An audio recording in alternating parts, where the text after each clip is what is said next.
भोजपुरी फिल्मों की मशहूर एक्ट्रेस ने अचानक आत्महत्या कर ली। कई तरह के संज्ञात लगाए जा रहे हैं कि उन्होंने आत्महत्या समर सिंह की वजह से की या फिर उनसे ही कोई गलती हो गई थी जिसकी वजह से उन्हें ऐसा कदम उठाना पड़ा। लाखों में कमाने वाली लड़की, हमेशा सेट पर हंसते रहने वाली लड़की इस तरह से कैसे कर सकती है?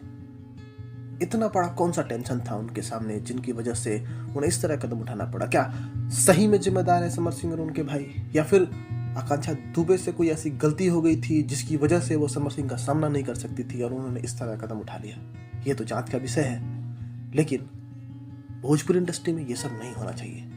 बॉलीवुड इंडस्ट्री में ये सब हुआ जिसके वजह से सुशांत सिंह जैसा बेहतरीन एक्टर हमने खो दिया। क्या भोजपुरी इंडस्ट्री भी इसी लाइन पे चल रहा है? भोजपुरी इंडस्ट्री के बड़े जो करता धरता है, जो अपने आप को सो कॉल्ड सुपरस्टार समझते हैं, जिनकी को लगता है कि उनकी वजह से भोजपुरी इंडस्ट्री चल रही है, वो क्या कर रहे हैं?